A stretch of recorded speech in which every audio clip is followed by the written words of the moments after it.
बिस्मिल्लाहिर्रहमानिर्रहीम। अस्सलाम वालेकुम नाज़रीन, आप देख रहे हैं प्रोग्राम द लास्ट आवर में हूँ यासिर रशीद और स्टूडियो मेरे साथ मौजूद हैं सीनियर तजज़ियाकार राना मोहम्मद अजीम साहब। नाज़रीन, हुकूमत और अपोजिशन के माबैन चलने वाले मखमसे के मुज़ाकरात जो किसी सूरत हाल पर पहुँचने का नाम नहीं ले रहे, ना कोई नतीजा खेज साबित होते दिखाई दे रहे हैं, एक दूसरे पर इल्ज़ामात की बौछार है, लेकिन इस पूरे अमल में हुकूमती नुक्ता नज़र किस हद तक मुस्तनद दिखाई देता है, हुकूमत के अपने इकदामात किस हद तक मुस्बत समत में गामजन दिखाई देते हैं, हुकूमत के इकदामात ही अपोजिशन को इस नहज तक ले आए हैं कि अपोजिशन हुकूमत के ऊपर ताबड़तोड़ हमले करे।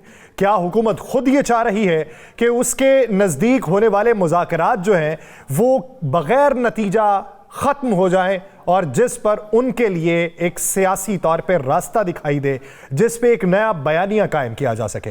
हुकूमत ने जो मुज़ाकराती टीम को मुलाकात की दावत देकर, मुलाकात का इंदिया देकर, मुलाकात के इम्कानात रोशन करके उसकी जो रोशनी मादूम करने की कोशिश की है, उसके पीछे के निकाइस क्या है। और इसके साथ साथ आज सुप्रीम कोर्ट ऑफ पाकिस्तान में चलने वाले जो केसेस हैं उसके अंदर जस्टिस जमाल खान बंदोखेल, जस्टिस मुसर्रत हिलाली के जो रिमार्क्स थे और मिलिट्री ट्रायल के हवाले से उठने वाले जो सवालात हैं वो मुबहम होती हुई उम्मीदों को फिर से जिंदा कर रहे हैं और फिर से सिविलियन बालादस्ती की बातें हो रही हैं। इस पूरे मंजरनामे में जहां पर रुकावटें हैं, उन रुकावटों के पीछे के अनासर क्या है, जहां पे शकूक व शुबहात हैं उसकी बुनियादी नकाइस क्या है, जहां पर आगे चलने का रास्ता मसदूद है उसमें रुकावट पेश आने वाले अनासर की निशानदही होने के बावजूद वो रुकावटें दूर क्यों नहीं हो पा रही। ये चंद अहम सवालात हैं जो इस वक्त पाकिस्तान के सियासी मंजरनामे के उफक के ऊपर रोशन हो रहे हैं। इसी पे बात करेंगे। राना साहब की तरफ बढ़ते हैं। राना साहब, बात वो है जो रोजाना की बुनियाद पे की जाती है कि मुज़ाकरात को सबूताज करने की कोशिश कौन कर रहा है। अब रफ्ता रफ्ता इस हकीकत से पर्दा चाक हो रहा है और वो चेहरे कुछ मंजर आम पे आ रहे हैं। ये धुंधलाए हुए चेहरे कब तक साफ़ो शफाफ हो जाएंगे? बिस्मिल्लाहिर्रहमानिर्रहीम। अस्सलातु वस्सलामु अलैका या सय्यदी या रसूल अल्लाह, अस्सलातु वस्सलामु अलैका या सय्यदी या हबीब अल्लाह। ताजदारे ख़त्मे नबूवत जिंदाबाद जिंदाबाद। यासर, कितने चेहरों को आप बेनकाब होते देखेंगे, कितने चेहरों से नकाब उतरते देखेंगे, कितने चेहरों की हकीकत को आप जानेंगे। बात यह है कि आज हमारी वज़ीर आला पंजाब की तकरीर आपने सुनी जी। वो मुझे लग रहा था कि वो किसी एजुकेशन में नहीं, किसी आम जलसा आम में खताब था और वो सारी तकरीर तहरीक इंसाफ पर, बानी तहरीक इंसाफ इमरान खान पर, अली अमीन गंडापुर पर, केपी के हुकूमत के खिलाफ ये तकरीर थी सारी। एक तरफ आप मुज़ाकरात की बात कर रहे हैं और एक तरफ आप अपने तलीमी इदारों के अंदर लोगों से हलफ ये ले रहे हैं। मैंने कल भी कहा था, हलफ ले पाकिस्तान के इस्तेहकाम का, दहशतगर्दी के खात्मे का, पाकिस्तान छोड़ के ना जाने का, तलीम में बेहतर मायार का। तो नेचुरली तौर पे जो लोग इस चीज़ का हलफ लेंगे वो कोई भी शख्स जलाओ गिराओ की तरफ नहीं जाएगा, कोई शख्स भी जो है वो किसी गलत तरफ नहीं जाएगा। लेकिन हम जब तलीमी इदारों के अंदर सियासी निशाना बनाना शुरू कर दें और अगर वहाँ पर कोई नारा लग जाता तो फिर क्या होता? फिर क्या होता है? फिर कहते जनाब ये गलत हो गया, फिर स्कूल का, इस कॉलेज का प्रिंसिपल बेचारा फारिग हो जाता, वहाँ की फलां चीज़। उसके बाद राना सनाउल्लाह साहब 2 दिन पहले कुछ और कहा, आज आपने राना सनाउल्लाह साहब की पूरी प्रेस कॉन्फ्रेंस सुन ली आपने जी। बड़ी क्लियर सी चीज़ है। मुज़ाकरात मुझे किसी तौर पर भी, वो कहते ना कि पिंड वसना कोई नहीं जे, ना पिंड किसी ने वसन देना जे। मुझे मुज़ाकरात जो है उनकी तकमील होती नज़र नहीं आ रही। मुज़ाकरात इस पाकिस्तान के लिए ज़रूरी है, ना पीटीआई के लिए, ना हुकूमत के लिए, ना किसी और के लिए। इस पाकिस्तान के लिए ज़रूरी है। इस पाकिस्तान के अंदर सियासी इस्तेहकाम, मुआशी इस्तेहकाम दोनों एक दूसरे के साथ जुड़े हुए हैं। इसलिए इनके लिए हर सूरत में तो ये बड़ी बड़ी क्लियर और वाज़ेह है। अगर आप चाहते हैं, अगर आप इस मुल्क के सियासतदान चाहते हैं इस मुल्क के अंदर अमन शांति हो, इस मुल्क के अंदर मुआशी हालात बेहतर हों, इस मुल्क के अंदर एक दूसरे का गिरेबान पकड़ने की बजाय हम सियासत करें, हम जमहूरियत को जो है वो आगे लेकर जाएं, तो फिर उसके लिए मुज़ाकरात ज़रूरी है। आप अगर मुज़ाकरात नहीं करेंगे तो आप क्या समझते हैं किसका इसका नुकसान तहरीक इंसाफ को होगा? नहीं, पाकिस्तान को होगा। पाकिस्तान के लिए मुज़ाकरात करने चाहिए। इमरान खान ने आज वाज़े तौर पर तहरीरी तौर पर लिख कर देने का कह दिया नहीं यासिर साहब जी, ऐलान हो गया। अब उसमें रुकावट क्या है? या सादिक साहब पाकिस्तान में नहीं है, उन्होंने कहा मैं बाहर से बैठ के अरेंज कर दूंगा जी। बैरिस्टर गौहर ने बयान दे दिया कि हमें आप पे पूरा यकीन है जी, बिल्कुल करें आप इसमें एक बेहतरीन रोल अदा कर रहे हैं, करें आप। अब क्यों नहीं हो रहे? फिर लिख के दे रहे हैं, लिखा हुआ पढ़े, उसका जवाब दे दे। आप उन्हें कह दें जनाब हम इन शराइत को नहीं मानते, खत्म होगी बात। राना साहब आपने तज़किरा किया है राना सनाउल्लाह साहब का। राना सनाउल्लाह साहब की गुफ्तगू का कुछ हिस्सा सुनवाते हैं कि राना सनाउल्लाह साहब इस मुज़ाकराती अमल के ऊपर और पाकिस्तान तहरीक इंसाफ के ऊपर क्या राय रख रहे हैं, वो मुलाहिज़ा करें। बानी पीटीआई का जो मौक़िफ़ स्टेट के बारे में है, अदारों के बारे में है, अदारों की क़यादत के बारे में है, हुकूमत के बारे में है, वो सबके सामने है। घर को आग लग गई घर के चिराग से, यानी पीटीआई जो सोशल मीडिया के प्रोपेगंडे की बुनियाद में जो है वो इस तरह एक बड़ी जमात बनने का जो सफ़र उसने तय किया था, इसी सोशल मीडिया ने ही जो है वो उसका भट्ठा बैठाया है। पीटीआई की ये मुसलसल कोशिश है कि वो किसी न किसी तरह से सियासी अदम इस्तेहकाम को बढ़ाए, सियासी अदम इस्तेहकाम पैदा करे। मुज़ाकराती जो टीम है उसको जो चेयर करते हैं हमारे स्पीकर या सादिक साहब, उन्हें किसी एमरजेंसी में जो है वो बैरून मुल्क जाना पड़ा, तो उस वजह से मेरा ख्याल है कि थोड़ा उसमें जो है वो डिले आया है। वो जैसे ही वापस तशरीफ लाते हैं तो इनकी दूसरी मुलाकात वो जो चाहते हैं वो भी हो जाएगी। लेकिन उनके बयानात से लगता ये है, और ख़ास तौर पर जो बानी पीटीआई ने एक दिन पहले जो है वो जो गुफ्तगू फरमाई है या उनके ट्विटर से जो ट्वीट किया गया है, उससे लगता तो ये है कि मुश्किल ही है कि वो कोई जो है वो सीधी बात करें, और अंदाज़ा हो रहा है कि शायद वो लिख के जो है वो नहीं देंगे। अंदाज़ा हो रहा है कि वो लिख के नहीं देंगे, और ये भी मुश्किल लग रहा है कि वो कोई सीधी बात करें। अब इससे हुकूमती इंटेंशन तो राना साहब वाज़े होती हैं। बात यह है यासिर रशीद साहब कि भला प्रेस कॉन्फ्रेंस कितने बजे हुई पता है आपको? दोपहर के वक्त में। उससे जिस वक्त हुई, दोपहर नहीं सपहर के वक्त हुई। आप उठते शायद उस वक्त हैं, सपहर के वक्त हुई ये प्रेस कॉन्फ्रेंस। और उससे बहुत पहले बैरिस्टर गौहर बाकायदा तमाम मीडिया से टॉक में ये कह चुके थे कि हम लिख कर देने के लिए तैयार हैं। बानी तहरीक इंसाफ ने इस पर रजामंदी का इजहार कर दिया। ये उनके बयान के कई घंटों बाद प्रेस कॉन्फ्रेंस हुई है। अगर एक शख्स जो एक जमात का चेयरमैन है और बानी तहरीक इंसाफ इमरान खान से मुलाकात के बाद वो कह रहा है कि हाँ सब राजी हैं इस पे कि लिख के दो भाई, तो फिर बाकी क्या रह गया? फिर आपका उस प्रेस कॉन्फ्रेंस में कहना कि मेरा नहीं ख्याल वो लिख के देंगे। आटा गुंदे हिलनी क्यों है? ईला साहब ओ भाई किस तरह वो लिख के दे देंगे? फिर आप उस पर जवाब देंगे ना, आगे बढ़ाएंगे ना। जब एक तय हुआ था, जब तक मुज़ाकरात का अमल चल रहा है, किसी तरफ से कोई बयानबाजी नहीं होगी। ये रोजाना क्या हो रहा है? ये फूल निछावर हो रही है? क्या हो रहा है? सीधी तरह कह दे कि जनाब यहां लोग आपके कंट्रोल में नहीं है, तो यहां आप मुज़ाकरात नहीं करना चाहते, तो इस बात को बंद करें और मैसेज दे दे पूरी दुनिया को, पूरे पाकिस्तान को ये मैसेज दे दे हम पाकिस्तान के अंदर सियासी इस्तेहकाम नहीं चाहते, हम कुचलना चाहते हैं, हम उन लोगों को बिल्कुल रद्दी की टोकरी में फेंकना चाहते हैं जो पाकिस्तान की सबसे बड़ी सियासी जमात है, जो पाकिस्तान से सबसे ज़्यादा जिन्होंने वोट हासिल किए हैं, जिन्होंने पाकिस्तान के अंदर अपना एक अच्छा बल्कि बहुत अच्छा अपना एक सिस्टम बना रखा है। इतनी तशद्दुद, इतने मामलात, इतनी सख्ती के बावजूद आज भी वो पाकिस्तान की एक बड़ी सियासी जमात है। जनाब आपके पंजाब ने अभी कर्ज नहीं उतारा, केपीके ने कर्ज उतार दिया, जिसको सबसे ये गंदा सूबा कह रहे थे। आज कोरम के अंदर काफिला पहुंच गया जी, बाहिफाजत पहुंच गया, तकसीम शुरू हो गई। यही मसले मसाइल थे ना। तो एक काफिला कच्चे के इलाके में भी भेज के देखे ना, वहां पहुंच जाता है खैरोफियत से कि नहीं? पहुंच जाएगा सर उनके पास। तो वापसी के लिए कोई गारंटी नहीं दी जा सकती कि वापस आएगा या नहीं है ना। आएगा।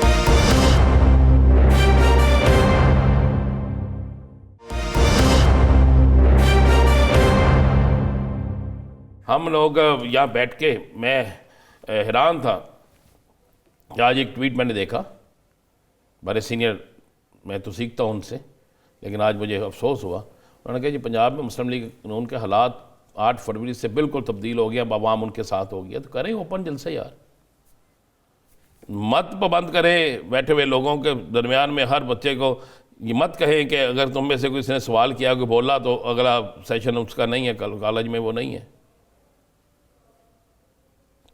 क्यों कहते हैं ऐसा?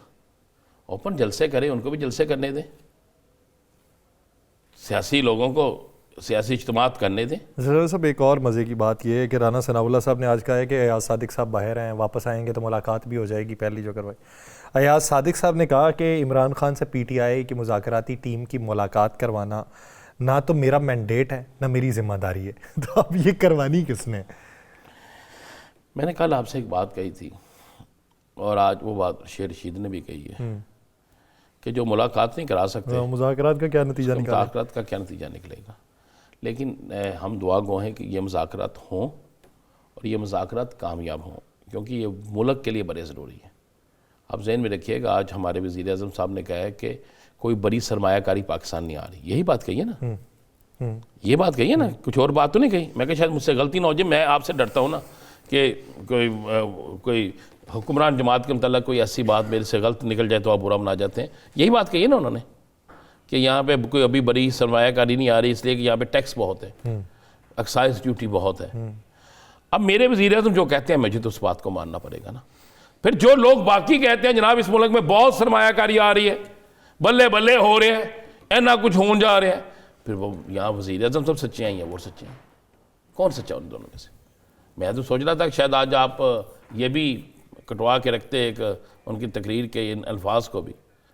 और दूसरा आज देखें ना, आज वज़ीर आज़म साहब शर्जील मेमन साहब के घर भी गए हैं, उनके पोते की मुबारकबाद गालबन देने गए हैं।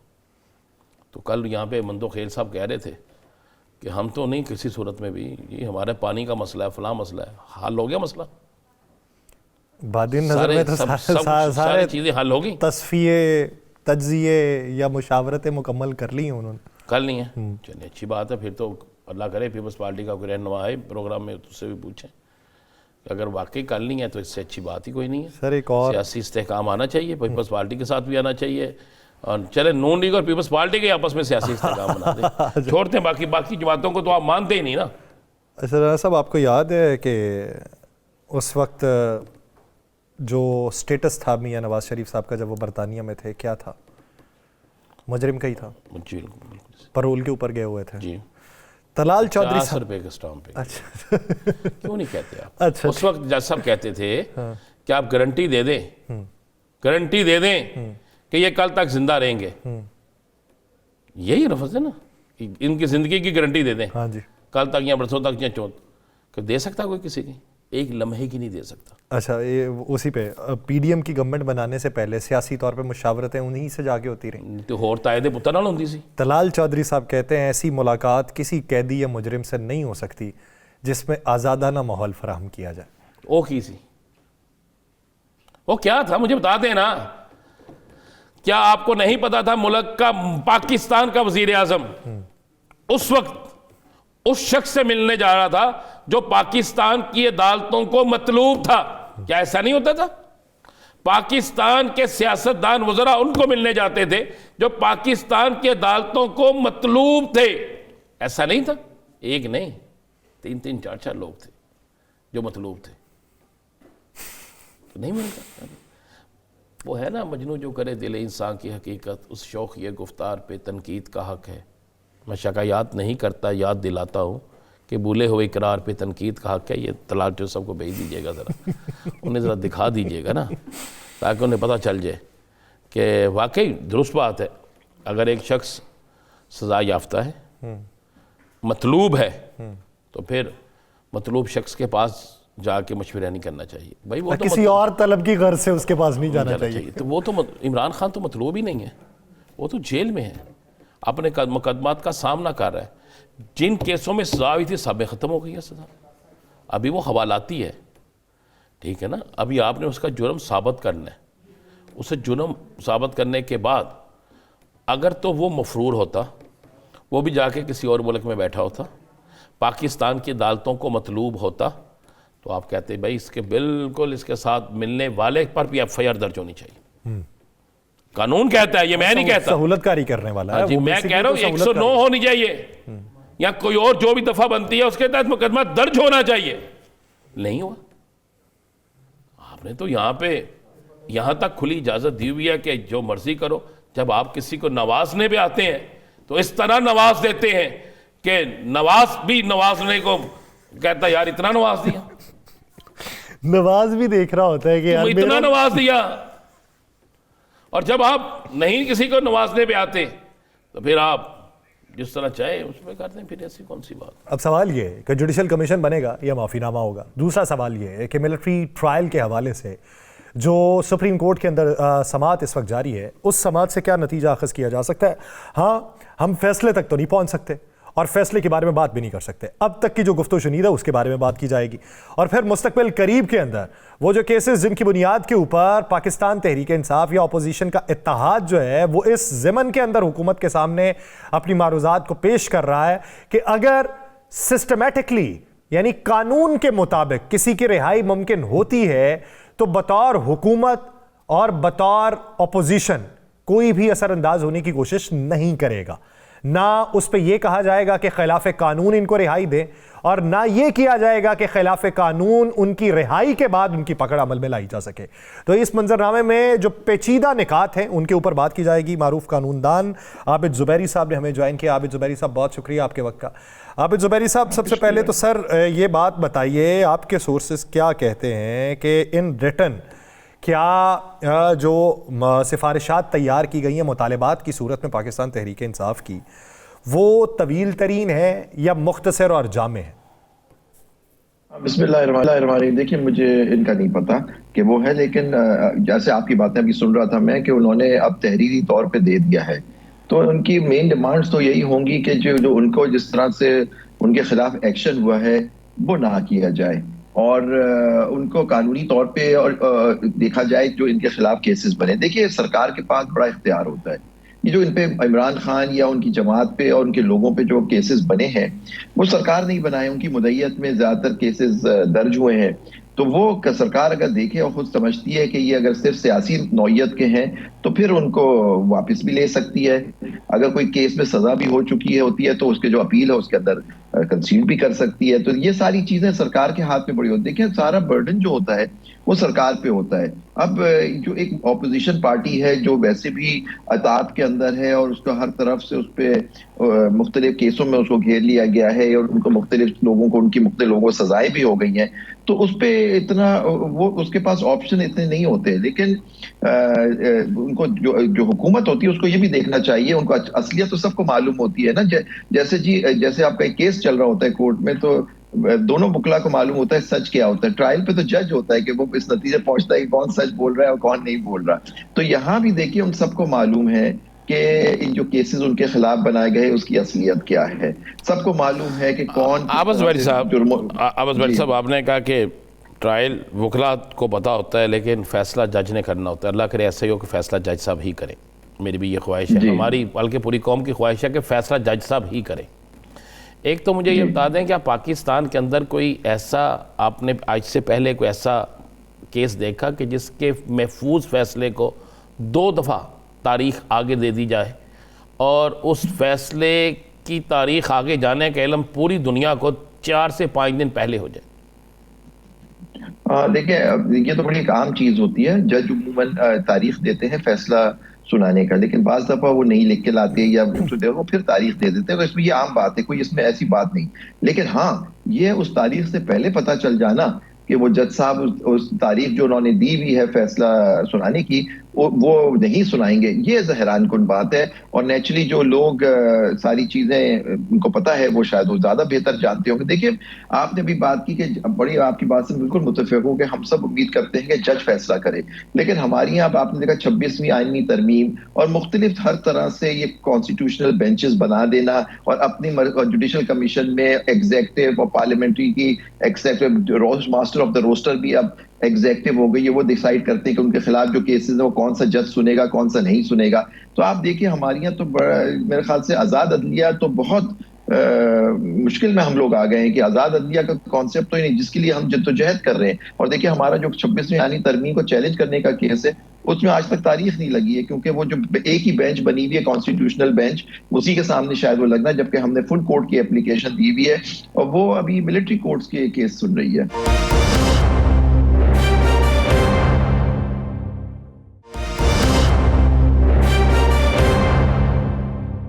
सर, जो आज उसके अंदर समाअत के दौरान रिमार्क्स पास किए गए, क्या उससे मुस्तकबिल की कोई इम्कानात की रोशनी हम देख सकते हैं, या फिर ये रोशनियां तमाम मादूम हो जाती हैं जब फैसला आता है? नहीं, देखिए फैसला तो जो फैसला आएगा उसमें वो सब पे, हम सब पे लागू होगा फैसला। देखिए जो ऑब्जर्वेशंस आती हैं उसमें बाज दफा वो जज जो होते हैं वो समझना चाह रहे होते हैं जो आपका मुद्दा आप बयान कर रहे होते हैं। इस वक्त ख्वाजा हारिस साहब हैं, वो अपने दलाइल दे रहे हैं मिनिस्ट्री ऑफ डिफेंस के लिए, वजारत दिफा के लिए, और कह रहे हैं कि जो फैसला सुप्रीम कोर्ट का जो 5 मेंबर बेंच का फैसला था वो गलत है, और ये अपील है, इंट्रा कोर्ट अपील है, जो 184(3) में आपको पता है पार्लियामेंट ने प्रैक्टिस एंड प्रोसीजर कानून दिया था, उसके तहत ये अपील चल रही है। तो अभी देखिए ऑब्जर्वेशंस आती हैं, कुछ जज दूसरे लोग समझते हैं ये उस तरफ है, ये इस तरफ है, लेकिन फैसला तो जजों ने करना है पूरे दोनों तरफ की दलाइल सुनने के बाद। तो अभी दूसरी पार्टी, जैसे मैं भी उसमें वकील हूँ, हमारे तो दलाइल अभी शुरू ही नहीं हुई, तो हुकूमत जो पिटिशनर्स हैं, अपेलेंट्स हैं, वो आर्ग्यू कर रहे हैं। अच्छा जुबैर साहब, सियासी कैदियों की रहाई की बात होती है, मैं कानूनी नुक्ता नज़र जानना चाहता हूँ। जिस तरह डॉक्टर यास्मीन राशिद, एजाज चौधरी, मियां महमूद रशीद, उमर सरफराज चीमा और ऐसे बाकी जो लोग गिरफ्तार हैं, शाह महमूद कुरैशी, अब जितना अरसा इनको गिरफ्तार हुए हो गया है, क्या कानून के तहत इनकी बेल बनती है? बिल्कुल, देखिए आप सबसे इंपॉर्टेंट आदमी को भूल गए, इमरान खान। इमरान खान साहब, देखिए सारे इनके खिलाफ सारे सियासी मुकदमे बने हुए हैं। अगर यास्मीन राशिद ने या रशीद साहब ने या शाह महमूद कुरैशी ने कोई जुर्म किया है तो आप उसका केस चलाएं उसके ऊपर। देखिए इन लोगों पर, यास्मीन राशिद वगैरह पे मेरे ख्याल से तो केस नहीं चला, शायद 9 मई के उन पे केसेस बनाए हुए हैं। वो एंटी, देखिए 1.5 साल हो गया है। पर ये जो आप इस्तगाजा जो होता है, वो प्रोसिक्यूशन जो होती है, वो तो हुकूमत ने करनी है, तो वो लाएं, अपनी शहादतें लाएं उनके खिलाफ। और इनको क्योंकि अब इतना अरसा हो गया, और डिले का एक, देखिए हमारे बेल के कानून में एक चीज है जमानत के उसमें, कि जी अगर डिले होता है और हुकूमत की तरफ से होता है, खासतौर पर जो सरकार होती है, जो प्रोसिक्यूशन होता है उसकी तरफ से अगर डिले होता है, तो फिर आपका राइट होता है बेल का। देखिए बेल का राइट क्यों होता है? इसलिए कि आप उस वक्त तक बेकसूर हैं जब पे हमारे कानून के तहत, जब तक आप पे जुर्म साबित नहीं हो जाता। तो अगर आपको जेल में रखने का क्या मकसद? लेकिन हम सब जानते हैं कि ये पॉलिटिकल कैदी है। हुकूमत कहीं से इशारा आ गया, कहीं से किसी ने कहा हुआ है कि इनको जेल में रखना है, वरना आम हालात में तो अगर इतने अरसे से कोई बंद है और कोई केस चल नहीं रहा तो बेल वैसे ही मिल जानी चाहिए। बेल राइट होता है इंसान का। अच्छा जुबैरी साहब, जिस तरीके से इधर की बात है, मिलिट्री ट्रायल के ऊपर बेशुमार तहफ़्फ़ुज़ात का इजहार तो किया जाता, लेकिन वहाँ पर जो ही इजाज़त मिली उसके बाद फौरी फैसले सुना दिए गए। इधर आम अदालतों में जो केसेस चल रहे हैं उसके फैसले अभी तक नहीं हो सके, तो फिर इसका जो फ़र्क है उस फ़र्क को किस तरीके से मिटाएंगे? देखिए अगर आप वैसे बात कर रहे हैं, अगर आप समझते हैं कि वहां बिल्कुल इंसाफ के हिसाब से फैसले हुए, तो हमारी बाकी अदालतों को बंद कर दें, सारे केसेस वहीं भेज दीजिए, मतलब सारे केसेस वहीं भेज दें, तो वो अगर आपको जल्दी इंसाफ मिल जाएगा, वहां इंसाफ क्वेश्चन मार्क के साथ। तो लेकिन देखिए हम अब देखिए, आप कह रहे हैं उनका केस क्यों नहीं चल रहा? केस किसको चलाना है? प्रोसिक्यूशन को चलाना है। प्रोसिक्यूशन कौन है? हुकूमत है। तो आप अगर डिले है तो हुकूमत के पार्ट पर डिले है, आप उनसे पूछें ये बात कि जी आज तक उन लोगों केसेस जिनका चलान हुआ हुआ है एंटी टेररिज्म कोर्ट्स में, जो 9 मई के वाकयात में थे, जिनका ये अपील चल रही है सुप्रीम कोर्ट में उन केसों के बारे में, तो उनको क्यों आज तक वो आपने केस नहीं चलाया? जब केस वो लेके नहीं आएंगे, शहादत लेके नहीं आएंगे, आगे नहीं चलाएंगे, तो ना आप कोर्ट को जिम्मेदार ठहरा सकते हैं, ना डिफेंस को, कि जी उन्होंने डिले कर दिया ये चीजें।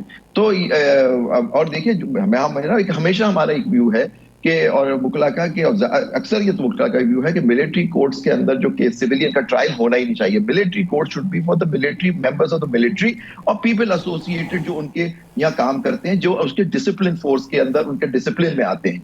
तो ये हमारा मुद्दा है और यही केस चल रहा है अब।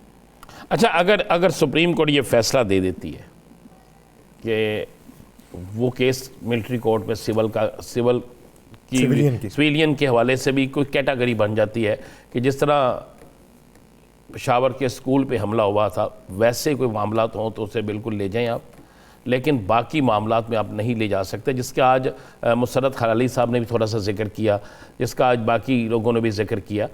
तो अगर ऐसा हो जाता है तो फिर ये तमाम जो सज़ाएँ हुई हैं ये कालअदम करार दे दी जाएंगी।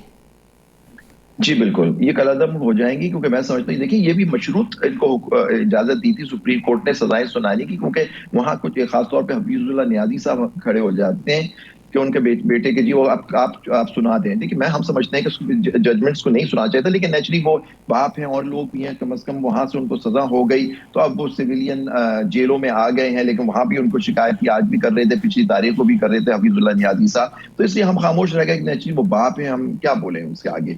लेकिन मैं समझता हूँ कि अगर इनको जो सजाएं हुई बिल्कुल कलअदम होगी कि इस नतीजे में पहुंच। देखिए वो जो आप याद कीजिए, जो APS का बड़ा सानिया हुआ था 16 दिसंबर को, आपको याद होगा 2014 में, और उसके बाद जो टेररिज्म की हमारे पास दहशतगर्दी के होते हैं, उस पर 21वीं तरमीम आई थी, पार्लियामेंट ने एक तरमीम की थी, उसके अंदर मिलिट्री कोर्ट्स में एक सेक्शन 2 साल के लिए ऐड किया गया था, और उसको शेड्यूल कॉन्स्टिट्यूशन के शेड्यूल में करके उनको कहा था ये 2 साल तक टेररिज्म की जो टेररिज्म एक्टिविटीज में इन्वॉल्व है उनका ट्रायल हो सकता है। तो वो लेके 2 साल का था, 21 से 23 में उसको 2 साल और, लेकिन 2019 में वो खत्म हो गया था। तो अगर आप चाहते हैं कि इस तरह का कोई मामला, कि ये जो केसेस जिससे ये पटिशंस आई हैं, और ये जब ये 9 मई का वाकया हुआ, उसके जो ट्रायल्स थे उसके ऊपर हुआ, टेररिज्म के अभी भी आज भी टेररिस्ट के ट्रायल एंटी टेररिज्म में होगा, मिलिट्री कोर्ट्स में नहीं होगा, अनलेस वो उसमें दायरा इख्तियार में आता है। तो जो 9 मई के लोग हैं उनको आपने मिलिट्री कोर्ट्स में ट्रायल किया उनका। अच्छा सर, एक चीज़ और समझाइएगा कि इस मौजूदा मंजरनामे में जो गुफ्तो शुनीद हो रही है वहाँ पे मिलिट्री ट्रायल के हवाले से, मेरा एक सवाल है जो मैं मुख्तलिफ कानूनदानों से पिछले काफ़ी दिनों से जांचने की कोशिश कर रहा हूँ कि जब मिलिट्री ट्रायल के ज़रिए सज़ा सुना दी जाती है तो क्या उसमें अपील जो होती है वो रिव्यू पटिशन होती है कि आप अपने फ़ैसले पे नज़रसानी करें, मैं गिल्टी नहीं हूँ, आपने गलत फ़ैसला दिया, या फिर सिर्फ रहम और माफ़ी की अपील होती है? दूसरी बात यह है कि अगर रहम और माफ़ी की ही अपील होती है और उस अपील को रद्द कर दिया जाता है, तो जब मामला हाई कोर्ट में जाएगा तो सर रहम और माफ़ी तो सिर्फ कसूरवार खुद को मानने की सूरत में आप माफ़ी की अपील कर सकते हैं। तो फिर हाई कोर्ट के अंदर क्या उस गिल्ट को तस्लीम किया जाएगा या वो रिव्यू माइनस करके सिर्फ ट्रायल कोर्ट की सजा को ही देखा जाएगा? देखिए ये under the Pakistan military army act जो है, पाकिस्तान आर्मी एक्ट 1952 का एज अमेंडेड, उसके अंदर देखिए अपील का प्रोविजन है सेक्शन 133, और यहाँ हम लोग रेलिवेंट है 133B। उसके अंदर जो है वो आप chief army staff federal government को अपील कर सकते हैं, और उसके अंदर उनके पास इख्तियार होता है कि जी उस सजा को कम कर दें, उसको सेट असाइड कर दें, अपील अलाउ कर दें, या केस रिमांड कर दें वापस कोर्ट को कि जी आप इस पे फिर फैसला करें। अच्छा। ये तो हो गया अपेलेट प्रोसीजर, यानी अपील भी उनसे चीफ आर्मी स्टाफ के पास ही आती है। तो लेकिन जो रहम की जो माफी का जो सेक्शन है वो 143 उसके अंदर वो माफ भी कर सकते हैं और देख सकते हैं। लेकिन पॉइंट इज दैट हमारा मुद्दा जो सब इस वक्त चल रहा है कि क्या इन सिविलियंस का जो ये 85 रह गए थे, 103 थे शुरू में, 85, क्या उनका ट्रायल ये मिलिट्री कोर्ट्स में हो सकता था? वो सेक्शन 2D1 जो है और उसके अंदर वो आते थे क्या? वो जो आपका आर्टिकल 8 है जो फंडामेंटल राइट्स है, आपके बुनियादी हुकूक को प्रोटेक्ट करता है कि कोई कानून के खिलाफ नहीं बन सकता, और उसका एक्सक्लूजन है आर्टिकल 8 सब क्लॉज 3 में, क्या वो उसके अंदर इसका कानून आता है? और ये जो 2D1 था क्या उससे हिट होता है या नहीं होता? ये आर्गुमेंट हो रहा है सुप्रीम कोर्ट में, जो उन्होंने फैसला करना है कि वो फैसला सही था कि ये सिविलियन का ट्रायल हो ही नहीं सकता। अच्छा आबस भाई साहब, 26वीं आईनी तरमीम, क्या फुल बेंच बन रहा है? कोई इशारा मिला? क्या इस महीने इस केस की समाअत होने के कोई इम्कानात हैं? देखिए हम जो लोगों ने पटिशन दाखिल की है, हमने अर्जेंट एप्लीकेशन दे दी है, हमने फुल कोर्ट की भी एप्लीकेशन दे दी है, और लाइव स्ट्रीमिंग की भी दे दी गई कि इसकी समाअत पूरे पाकिस्तान देखेंगे जो इस 26वीं, क्योंकि इतना इंपॉर्टेंट ये मामला है। देखिए अब अनफॉर्चुनेटली जो 26वीं तरमीम जिसको हमने चैलेंज किया हुआ, उसके तहत एक आईनी बेंच बना दी गई है, और अगर उसमें 184(3) की जो प्रोसीडिंग्स होती है वो लिख दिया है कि सिर्फ और सिर्फ वो आईनी बेंच में जाएगी। हमारा कहना ये है कि जी आईनी बेंच बनी हुई है, लेकिन ये आईनी बेंच खुद इसका क्रिएशन है, तो इसको मुनासिब ये होगा कि इसको फुल कोर्ट में रखा जाए। अब वो एप्लीकेशन है, उस पर उसकी समाअत होगी, उसके बाद वो आईनी बेंच क्या फैसला करती है वो हमें इंतजार करना पड़ेगा जब वो केस लगे। हमने तो अर्जेंट एप्लीकेशन दी भी है जी। बहुत शुक्रिया आबिद ज़ुबैरी साहब इस हवाले से अपना वक्त। नाज़रीन, पाकिस्तान के सियासी मंजरनामे में मजीद भी बात करेंगे। अली गौहर बलोच साहब एक ब्रेक के बाद हमें ज्वाइन करेंगे, कहीं नहीं जाएगा, स्टे विद अस।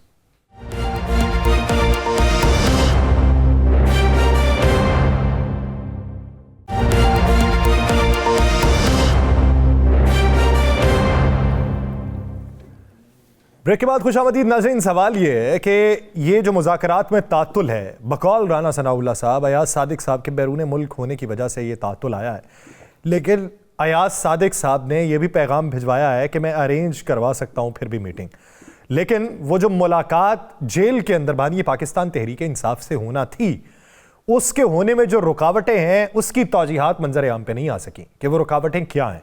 अब इस ज़िमन के अंदर मुख्तलिफ सवालात उठने लगे हैं। जब इब्तदाई तौर के ऊपर बैठकर इस बात के अज़्म का इयादा किया गया था कि कोई भी ऐसा अमल नहीं अपनाया जाएगा जिसके नतीजे में मुज़ाकराती अमल सबूताज हो, तो फिर मुज़ाकराती अमल जो सबूताज हो रहा है उसके अंदर कौन से अवामिल कार फरमाएं, ये एक अहम सवाल है। पाकिस्तान मुस्लिम लीग नून के रहनुमा अली गौहर बलोच साहब ने हमें ज्वाइन किया है। अली गौहर बलोच साहब, बहुत शुक्रिया आपके वक्त का। अली गौहर बलोच साहब, इससे पहले कि मैं आपकी जानिब आऊँ, सवाल आपको करूं उससे पहले पाकिस्तान तहरीक इंसाफ के रहनुमाओं की गुफ्तगू आपको सुनवानी है, जो राना सनाउल्लाह साहब की गई प्रेस कॉन्फ्रेंस से पहले की है, वो जरा कुछ हिस्सा मुलाहिजा करें उसका। इमरान खान साहब की रिहाई के हवाले से तो मैं इतना कहूंगा कि उनको तो सिरे से गिरफ्तार ही नहीं होना चाहिए था। बेबुनियाद और गैर कानूनी किस्म के मुकदमात हैं जिनकी कोई कानूनी हैसियत नहीं है। इख्तियार है तो ये खान साहब से नहीं मिलने दे रहे, और अगर उनके पास इख्तियार नहीं है तो कह दें कि कठपुतली हुकूमत है, तो उनके हाथ में या तो इख्तियार नहीं और या जो है जान मुज़ाकरात के रास्ते में दिक्कतें रुकावटें पैदा कर रहे हैं। मुज़ाकरात तो जारी नहीं रह सकते जब तक मुलाकात नहीं होगी। आज खान साहब ने कहा है कि जो हमारे मुतालबात है वो बेशक आप इन राइटिंग दे दे, तो एक तो पाकिस्तान तहरीक इंसाफ मुज़ाकरात के टेबल पे वो जो मुतालबात है हमारे वो हम इन राइटिंग दे देंगे। खान साहब ने ये भी कंसेशन की है कि मुलाकात कमेटी की नहीं भी होती तो एक मीटिंग हम कर लेते हैं, लेकिन अगर आइंदा नहीं होता तो फिर दोबारा देखेंगे। जहाँ तक डील का ताल्लुक है तो उसका तासुर खान साहब भी ज़ाहिर कर चुके, हम भी कह चुके और सब डिनाई कर रहे कि ये किसी डील के लिए नहीं है। हम चाह रहे हैं कि मुल्क और कौम के लिए हमें इस बैठे एक लिमिटेड पर्पस के लिए।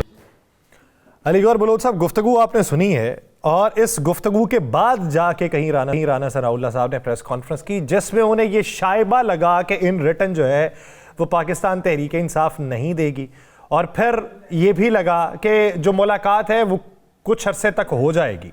लेकिन सवाल ये है कि मुलाकात में रुकावट कौन है? बिस्मिल्लाहिर्रहमानिर्रहीम। मैं समझता हूँ कि मुलाकात में रुकावट कोई भी नहीं है। पहली बात तो ये है कि इनके वकला की मुलाकातें हो रही हैं।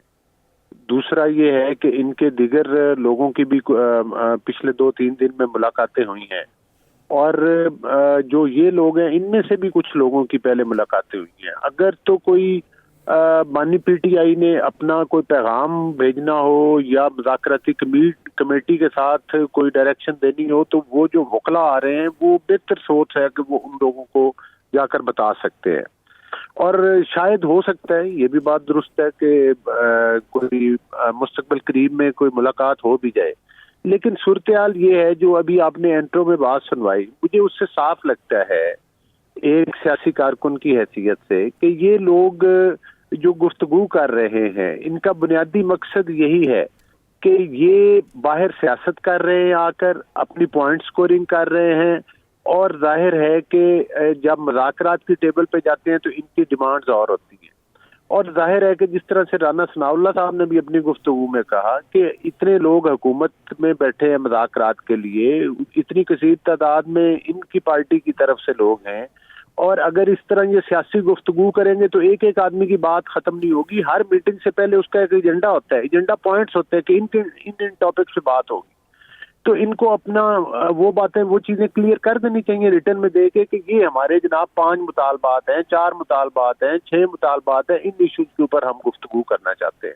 इस तरह तो एक बंदा खड़ा होगा, बात करेगा तो वो 3 घंटे एक पता नहीं ए से लेकर जाहिर है सियासतदानों को राना साहब ने कहा कि बात करने का और तकरीर करने का तरीका तो आता है, तो वो तो मेरा ख्याल है कि ये कोई हुकूमत की तरफ से जो बात की गई है वो टू दी पॉइंट की गई है ताकि मुज़ाकरात जो है वो आगे की तरफ बढ़े, आगे की तरफ बात चले और टू दी पॉइंट बात चले।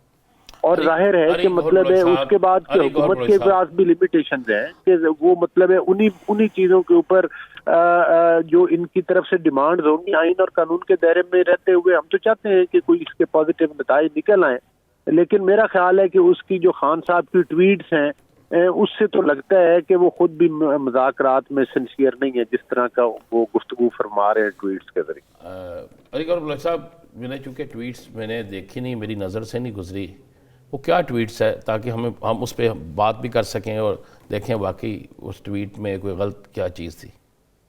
नहीं देखें, बात ये है कि वो अगर ट्वीट्स आप जाहिर है कि आप कह रहे हैं तो मैं मान लेता हूँ, लेकिन जाहिर है कि वो मतलब है कि उनकी जो गुफ्तगू है उसका जो तरीका है तनकीद है हुकूमत के ऊपर तनकीद, तो ट्वीट क्या है ताकि उसी में बात कर लेना थोड़ा सा। वो देखें एक माहौल होता है राना साहब, आप भी समझते हैं, एक जब आप मुज़ाकरात की तरफ चले जाते हैं, देखें जलसों में खड़े होकर तकरीरें करना और है, जाकर किसी और जगह के ऊपर गुफ्तगू करना और है, जब मामलात मुज़ाकरात की तरफ चल रहे हैं, हाँ कोई पार्टी की तरफ से बंदा बयान दे, जिस तरह मैं टॉक शो में बैठा हूं को बात करूं, कोई और पीटीआई की तरफ से बात करे तो वो बात समझ में आती है, लेकिन जब पार्टी का सरबराह ही है वो अग्रेसिव लैंग्वेज इस्तेमाल करेगा तो मैं समझता हूं कि फिर उससे मामला बेहतरी की तरफ तो नहीं जाए। और बहुत अच्छी बात तो यही अली भाई, बहुत अच्छी बात आपने की है, मैं वही जानना चाहता हूँ ट्वीट है क्या, आपने तो पढ़ा होगा।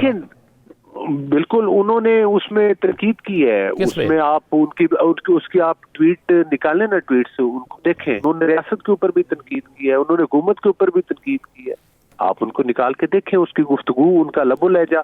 और जो उनके पार्टी के लोग हैं वो जब मुज़ाकरात की टेबल पे जाते हैं उनका और होता है। ट्वीट के मुताल्लिक जो उनके वकील हैं शबीर यासर अब से करेंगे, उन्होंने आके बाहर बिल्कुल वाज़ेह क्लियर कर दिया कि जिन लोगों ने ट्वीट किया खान साहब ने उस पर सख्त रद्द-ए-अमल दिया, आपने वो भी सुन लिया होगा। नहीं, जो बिल्कुल देखे ना वही बात आ जाती है ना कि एक तरफ बाहर आकर और बात की जाती है, टेबल के ऊपर बैठकर और बात की जाती है।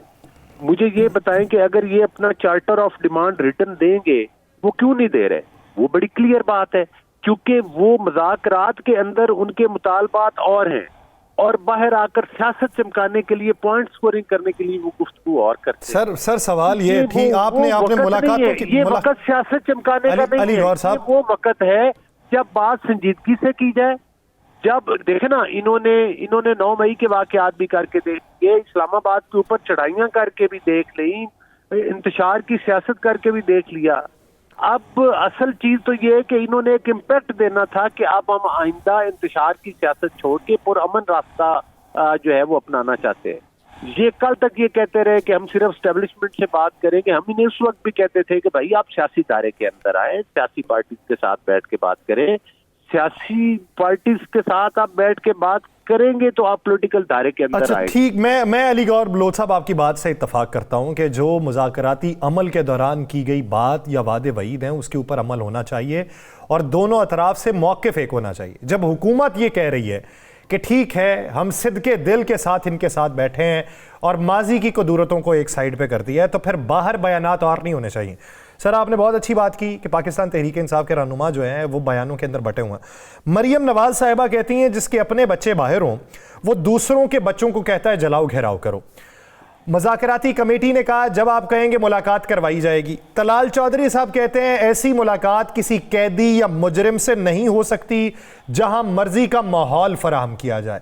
एक तरफ आप कहते हैं कि इन रिटन चीज़ें फराहम करें, मुलाकात हम करवाएंगे, मुलाकात नहीं करवाते तो बैरिस्टर गौहर आज कहते हैं कि हमें यह कहा गया है कि चलें एक मीटिंग कर लें, अगर मुलाकात नहीं भी होती तो अगली मुलाकात से पहले मीटिंग कर लीजिएगा। उसके कुछ घंटों बाद राना सनाउल्लाह साहब बैठ के तवील प्रेस कॉन्फ्रेंस में कहते हैं हमें लगता है, खदशा है कि ये इन रिटर्न नहीं देंगे। तो सर ये जो बयानात हैं हुकूमत की तरफ से भी तो इंटेंशंस वैसी होनी चाहिए ना, लेकिन पीएमएलएन की तरफ से तो नहीं दिखाई देती वो।